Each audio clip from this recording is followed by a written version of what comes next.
Welcome to today's show. Before we get started, let me implore you to please click that subscribe/follow button wherever you get your podcasts. If you're enjoying the show, please spread the word. I'm a bit shy and a bit busy and could use a marketing team out there on my side like all of you. I'm grateful you've tuned in today. Also, please visit the website at secondlookcinema.net where you can access transcripts of each episode, even submit an idea for a film to cover in a future episode. Now, on to the show.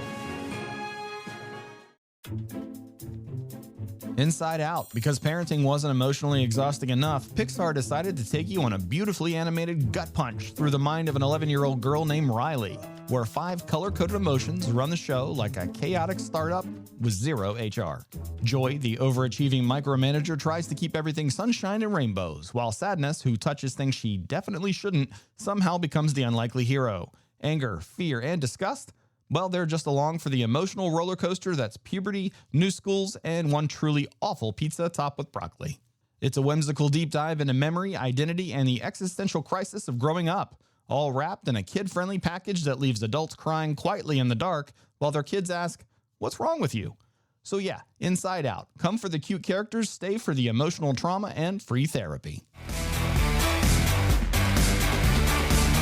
Here's 5 fast facts behind the making of Inside Out. Fact 1. It took nearly 5 years to research the brain.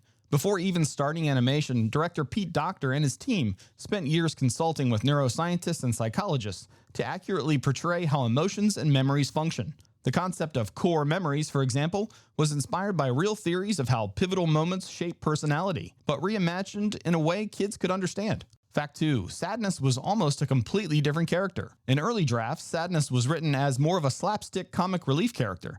It wasn't until later in development that filmmakers leaned into her emotional depth and vulnerability, transforming her from a sidekick into the emotional heart of the movie. Fact 3. Each emotion has a unique texture. Pixar gave each emotion a distinct visual texture to reflect their personality. For instance, Joy has a glowing, almost sparkly texture to make her feel energetic and radiant, while Sadness has a soft, fuzzy look, meant to evoke a feeling of comfort and melancholy, like a worn-out sweater.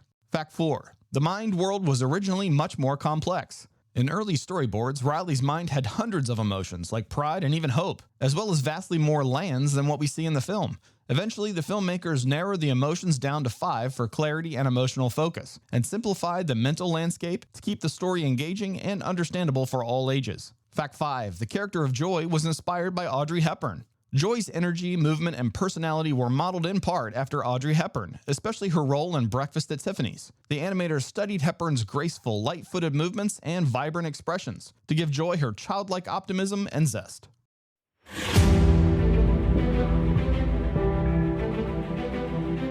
Full disclosure here, when my wife, my daughter, and myself sat down to watch Pixar's Inside Out, we literally had no idea that what was about to transpire during and after the film was even coming. I think bing bong is probably all I would have to say, and most of you that are a bit tougher than I am would probably say, "Aw."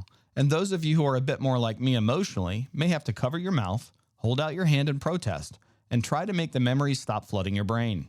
Pixar have always been known for telling adult stories that challenge you inside the confines of cute, bubbly, and sprightly characters you connect with.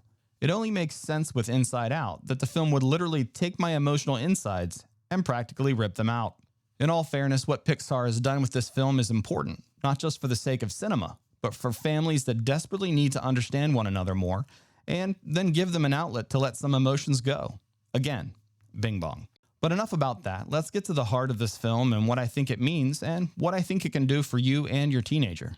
Pixar's Inside Out is more than just an animated film. It's an emotional roadmap through the mind of an 11-year-old girl, Riley, as she navigates the upheaval of moving to a new city. But for parents watching the film, it resonates on a much deeper level. Beneath the colorful characters representing joy, sadness, anger, fear, and disgust lies a poignant truth.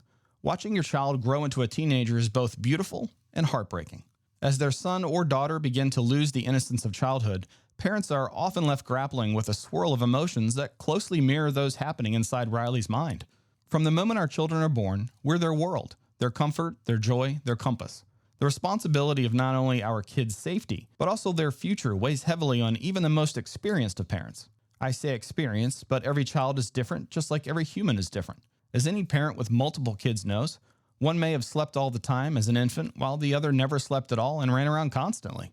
As our kids enter adolescence, though, something begins to shift. They become more independent, more complex, and sometimes more distant. Inside Out captures this shift with remarkable honesty. The film opens with joy and command, painting childhood as a time of lightheartedness and simplicity. But as Riley faces change, moving away from friends, adjusting to a new home and school, sadness starts to take a more active role. This transition parallels what many parents experience as their once bubbly children begin to withdraw, face new challenges, and express a wider range of emotions. Sometimes what we parents initially see as our teenager acting out or being overly emotional is more multifaceted than that. In part, it's their attempt to stretch their wings a bit and try out this independence thing. The second part, and the most vital for any parent to be cognizant of, is that when our teens do this, it can be a sort of cry for help. When faced with the innate desire we all have of being out on our own and making our own decisions, we oftentimes find ourselves smacked in the face pretty hard with the realities and truths that life deals out. When we were young, we could run home to mom or dad and find shelter in their arms. But when we're teens and are trying to be our own man or woman, to run home and hide behind mom and dad doesn't feel like a suitable option. Confused, frustrated, and sometimes a bit hopeless, a teenager may lash out and say hurtful things. If we, as parents, are being completely honest with ourselves, we'll remember that it is and always has been easier to hurt those we love and are closest to than some rando down the street. One of the most profound moments in the film is when Riley's core memories, once glowing with the bright yellow hue of joy, begin to turn blue. This shift is symbolic not only for Riley, but also for the parent watching. A reminder that the days of laughter and light are giving way to something more complicated. As Riley's emotions grow in depth, so do the feelings of the parents who raised her. There's a subtle mourning that takes place, the mourning of a child's innocence, of simpler times, of complete dependence and trust. This is not only difficult for a teenager, but for the parent who, try as they might not to show it, can't help but live a little vicariously through their children. Long gone are the days of endless play, lazy summer days, and the kind of carefree approach that early childhood brings. The heartbreak for the parents can sometimes stem from wanting their child to never have to grow up, to be able to be carefree forever, instead of having to deal with rotten bosses, expensive car payments, and the loss of those older than us as they age. Like Riley, parents don't always have a roadmap for what they're feeling. There is pride in watching your child grow stronger, smarter, and more self-aware. But there's also fear. Fear of losing connection, fear of not being needed, and fear of watching your child suffer in ways you can't fix with a hug or a bedtime story. These emotions, much like the characters in Riley's mind, battle for space. Joy wants to hold on to the good times, while sadness whispers reminders of what's been lost. Fear asks, am I still a good parent? Disgust scoffs at the idea of letting go, and anger roars when doors start closing and communication starts to falter. Perhaps the most touching theme in Inside Out is the realization that sadness is not a flaw, but a necessary part of growth. For Riley, sadness becomes the key to healing and reconnection. For parents, embracing their own sadness becomes essential too.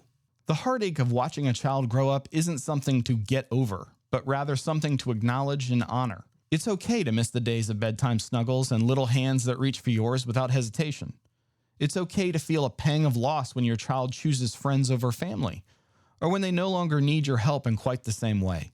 And yet, like in the film, this isn't the end. It's a transformation.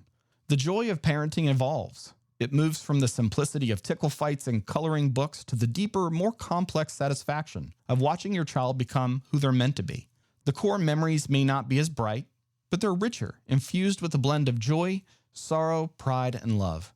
The final scenes of Inside Out offer a sense of hope. Riley reconnects with her parents, not as the child she once was, but as the growing individual who is learning to make sense of her feelings. This is what parents, too, must learn to do, to shift from being the center of their child's world to being a steady presence in the background, offering guidance, support, and unconditional love. And here, my dear teenagers out there in podcast land, is where you come in. Whereas your parents spent a great deal of your early life sacrificing, providing, and showing patience so that you could grow into the young man or young woman you're becoming, it's now time for you to honor that. Only you can be the one to give your parents a little patience when they don't quite know what to say to you. After all, at least they're trying, right? Only you can be the one that sacrifices some of your time to check in with your folks and take a moment and really listen to what they're saying. After all, sometimes we all mean a little something different than the words that leave our mouths. And lastly, only you can be the one to provide for your parents, not in a financial way, but but in giving and showing love to them when you realize that, like yourself, they aren't perfect and that they don't need to be in order to be important to you. In the end, Inside Out reminds us that growing up is not just hard on the child, it's hard on the parents too. But if we embrace the full spectrum of emotion, both theirs and ours, we can find peace in the process. We can learn that letting go doesn't mean losing connection. It means making room for a new kind of bond, one built on mutual understanding and the quiet, enduring strength of love. So if you're brave enough to see it again, I challenge you to watch Inside Out and kind of do a bit of a Freaky Friday with your emotions as you watch. Teens, watch the film as if you were the parents, and moms and dads, watch the film as if you were still Riley. Maybe the connection you all will share is that we are all going through something, and we don't always have the answers. But together, through love and patience, we can still help each other out, even when we've lost our way a little bit. Thank you for listening today. As always, watch films deeper, listen closer, and search for a deeper meaning than what's on the surface. I'll see you next time.